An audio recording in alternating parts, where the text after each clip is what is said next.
Megan Thee Stallion just dropped her new album titled Good News today, November the 20th. Now, I'm a big fan of Thee Stallion. I mean, she made good music and she got some killer knees. I mean, my goodness. Fun fact, Afropunk actually has an article about her revolutionary knees. So, I mean, if you want to read about it, y'all can check it out, I guess. Figured I should mention that for some reason. Now, if you're new to my channel, I do music reviews that not only consist of me breaking down the album, but also the artists, the songs, and then I get my review. So if you're a music fan, go ahead and hit that subscribe button. Only about 5% of y'all are actually subscribed to my channel, so let's change that today. Let's get this video to about 30 new subscribers and 30 new likes. Oh, and if you want me to review your music, go ahead and send me a DM or send me an email and I will review it for you. What else? Oh, I made a beat tape. Go ahead and check that out. All right, let's get into the video.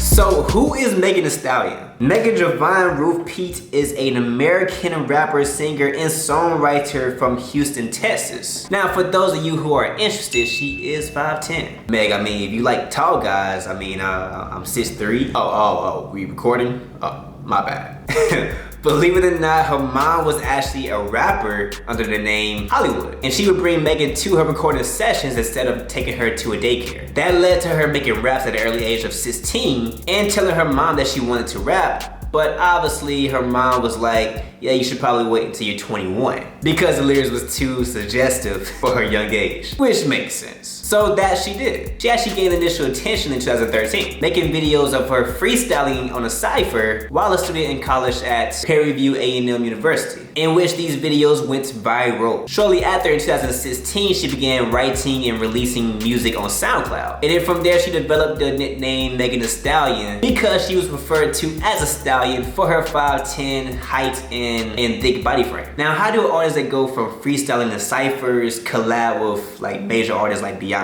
Patience, I'm getting there. Until then, you might as well go ahead and leave a like on this video. Between 2017 and 2019, she actually released 3 different EPs. Make It Hot in 2017, Tina Snow in 2018, and Sugar in 2020. She also released her first mixtape ever, Fever, in 2019. And those projects actually consisted of very recognizable songs. One of those songs being Big Ol' Freak, which topped the Hot 100 charts at number 65. But that was only the beginning. In 2019, she was actually announced as a part of the SSL Freshman. Well, let's be honest, one of the best freestyles on there. She featured on Chance the Rapper Big Day album, the track Handsome, dropped the Song of the Summer with Hot Girl Summer, which went viral and peaked at number 11 on the Billboard charts. And hits after hits just dropped until the sensation Savage became viral on TikTok, and then obviously Beyonce followed shortly after. But that's not it though. She was nominated as the Billboard Top Female Artist. She had 8 nominations for the BET Hip Hop Awards, the second most nominated act in the 2020 American Music Awards, and the list just goes on. She defined a movement, Hot Girl, which is defined as women and men being unapologetically them, just having a good time and hyping up their friends, doing you. And to be honest with you, she honestly deserves to be where she is right now. I really do hope that this album keeps her at the top. And now to the album. The track lists are as follows. Now there are a lot of big features on here. Obviously we heard a couple of these tracks, but Young Thug, Beyonce, Big Sean, 2 Chainz, SZA, DaBaby, City Girls. I mean, this is a pretty good list of features, so I'm definitely excited to see what's to come. So off the bat, she starts off by talking about the Tory Lanez situation. And keep it hot with you,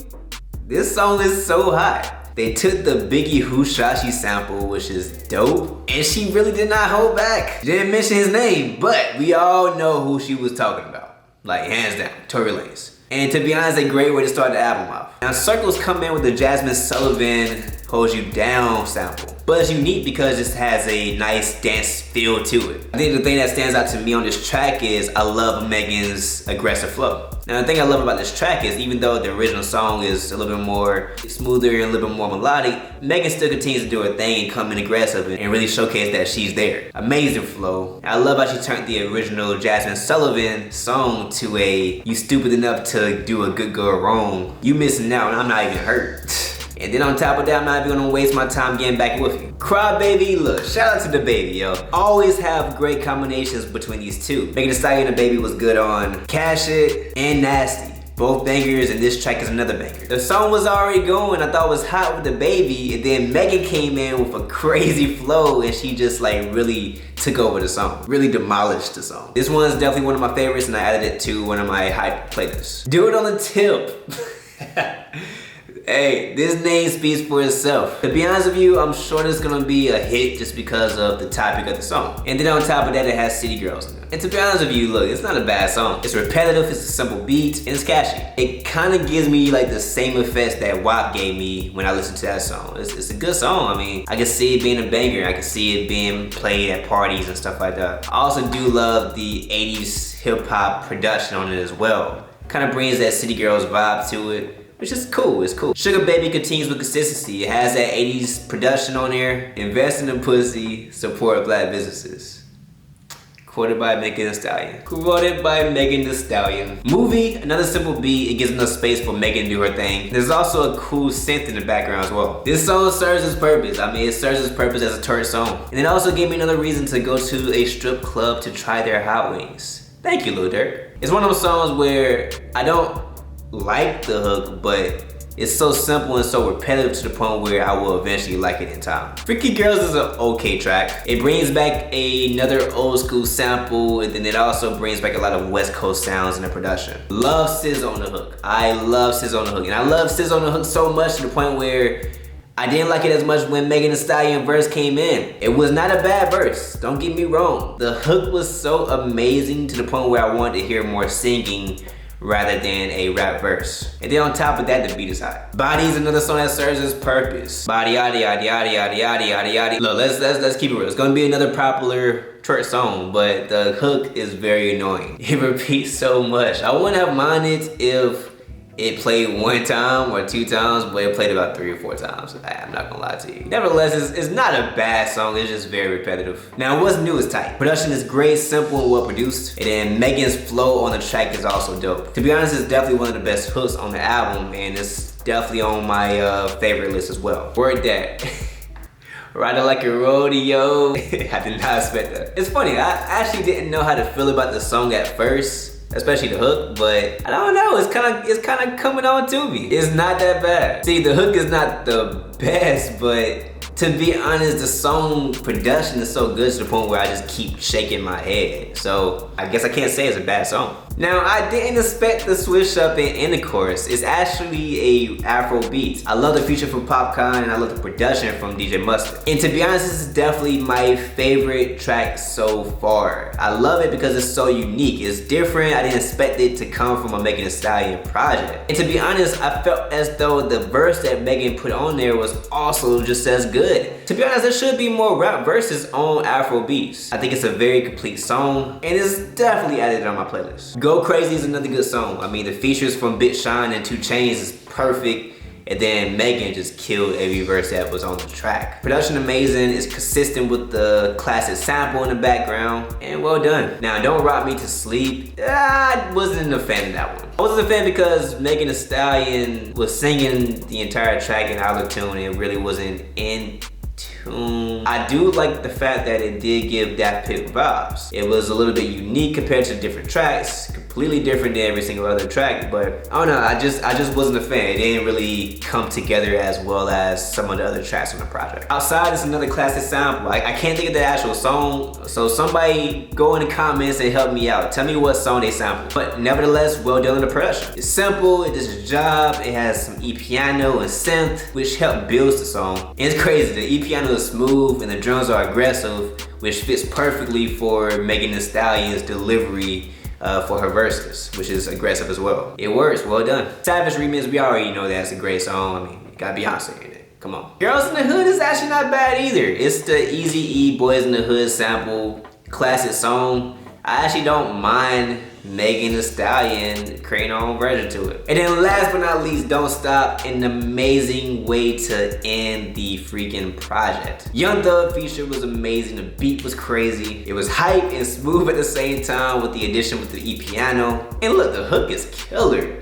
There's so many different punchlines used in this song as well. So I'm gonna go ahead and prepare to go on Twitter and see some of the different lines that's gonna be quoted in this album.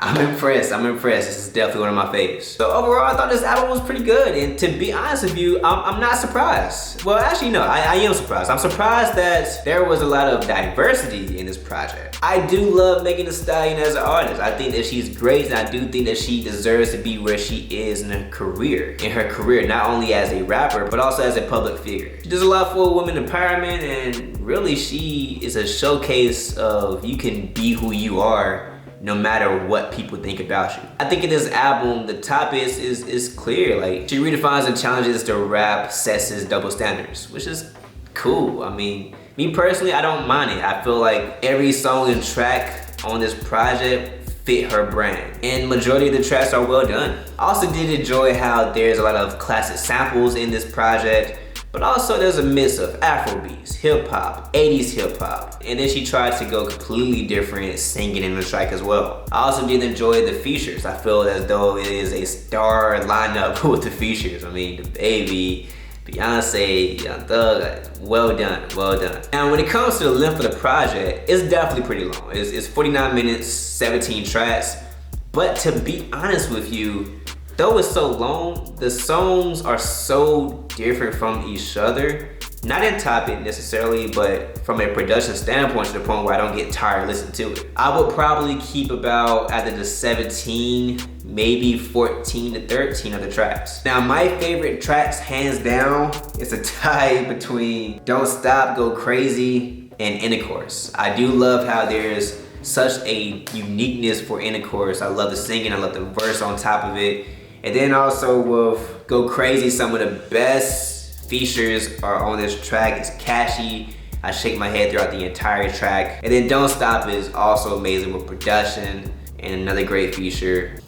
Well done. Now, my least favorite track, as I said earlier, was Don't Rock Me to Sleep. Not really a big fan of Megan singing on this track, but maybe if I listen to it again, I might catch on to it. So here are my ratings for the project. For the production, I gave it 8. I thought it was well done. I thought it was a lot of diversity. I love the classic samples, but the majority of the beats were simple. But I thought it was perfect for Megan Thee Stallion's, the verses, and the different features that was on the project itself. Vocalism, I gave it a 7. Not too much singing, so that's why the score is at a 7. But I did enjoy the Intercourse features and singing that's on that track. Songwriting, I gave it a 7. It's not the most lyrical, but also it's catchy. I'm not expecting this album to be lyrical. I think that this has plenty of punchlines, it's repetitive, and honestly for Megan Thee Stallion, I think it's well done. And overall, I feel like I gave it a 9. This is definitely something I'm going to listen to again. So altogether, I gave it a 7.75. When you add up everything, you divide by 4.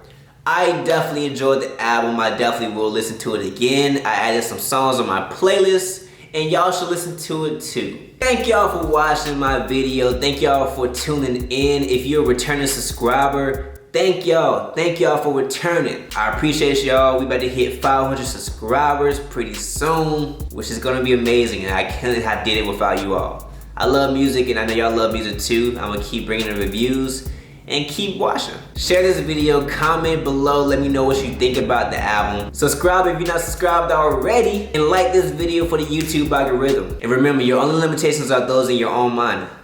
Stevie TV out. Kali Uchis just dropped her new album titled Sentido today, November the 18th. Now, I'm a fan of Kali Uchis, and please,